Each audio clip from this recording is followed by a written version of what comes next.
Bienvenue dans un nouvel épisode du Five. Dès le début du match, les deux équipes offrent un jeu très collectif et de haut niveau. Estagel ouvre le score et prend une légère avance sur Perpy 5. Grâce à l'efficacité des deux gardiens, les buts se font rares mais on assiste tout de même à de belles actions. On est mal rentré dans le match, on était placé un peu brouillon alors qu'eux sont rentrés tambour battant à l'offensive, à envoyer des ballons en profondeur. On a été très mauvais en défense au début du match, on n'arrivait pas à se placer, ils prenaient tout le temps dans notre dos. Après on a commencé à comprendre leur jeu et là on s'est bien placé, on a pris bien la défense un peu en libéraux. Et puis ça allait mieux dans le match, une grande remontée jusqu'à la fin, match nul mais c'était un bon match.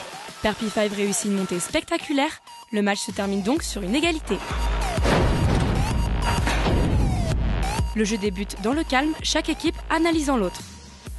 Foot 66 ouvre le score, suivi ensuite de très près par SCD Alu. S'ensuit un échange de buts, mais aucune des deux équipes n'arrive à s'imposer. Dans les dernières minutes, les stratégies laissent place à un jeu dynamique et précipité. On a fait un bon match, donc on a gagné 15-11, oui, satisfait, tellement on a bien joué. Nous après, il nous manquait quelques joueurs aussi, donc mais bon, c'était bien. Bah écoutez, là sur ce match, je sais pas, pour l'instant ça jouait bien, donc c'est ce qu'on avait du mal à faire, à faire tourner le ballon. Là on l'a fait, donc voilà, pour l'instant il faut qu'on continue comme ça. Le match se termine donc sur une victoire de SCD Alu, saluée par Foot 66.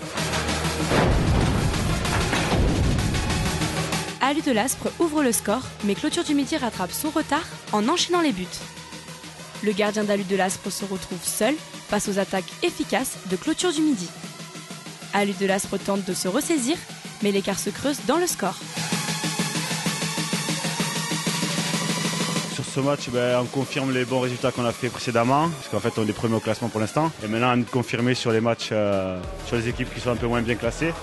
Ça a joué, en face il y avait un bon petit buteur devant aussi. Nous on a posé le jeu comme d'habitude, on a déroulé, c'était un bon petit match, quoi. Clôture du Midi remporte donc le match haut la main.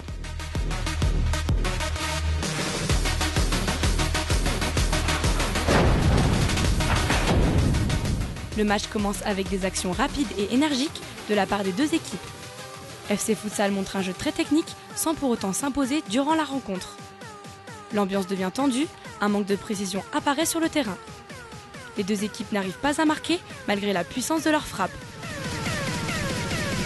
Un match très serré avec plein d'engagement comme au match aller. De toute manière, ça a été un match d'une bonne intensité. Après, on avait à cœur de ne pas perdre, on avait à cœur de faire un bon match parce que en face, il y a des gens qu'on connaît bien et donc on se taquine un petit peu. Donc on avait cœur. En plus, ils sont juste derrière nous, donc il ne fallait pas qu'on perde pour pas qu'ils nous passent devant. Le match se termine donc sur la victoire de Paul Vert après une longue bataille.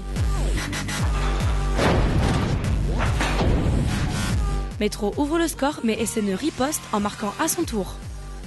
Malgré les attaques nombreuses de Métro, le gardien de SNE arrête la plupart des frappes. SNE prend le dessus sur le score malgré le niveau égal des deux équipes.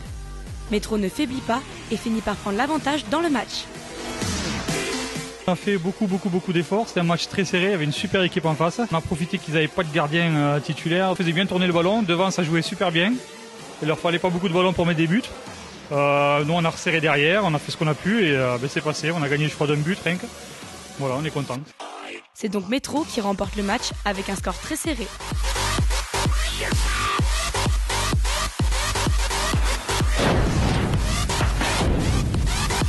Le match débute timidement et les deux équipes se cherchent. En milieu de match, les échanges sont plus vifs et la tension monte entre les joueurs. Les deux équipes sont au coude à coude, débordant d'énergie en attaque comme en défense. C'est un match dynamique que nous offrent Expo Fruits et Fernandez Réseau. Alors c'était un match assez équilibré, une équipe difficile à manœuvrer, mais on s'en est bien sorti. Par rapport au début de saison où on jouait mal, maintenant il y a une nette amélioration. Je suis satisfait du match, complètement. Voilà, très bon arbitrage, équipe fair play en face. Et nous on s'est très bien débrouillé, je suis fier de l'équipe. Voilà. Après une lutte sans merci, le match se termine donc par une égalité. Cette 18e journée s'achève avec le tableau des scores. On vous donne rendez-vous la semaine prochaine pour la suite du tournoi du Five.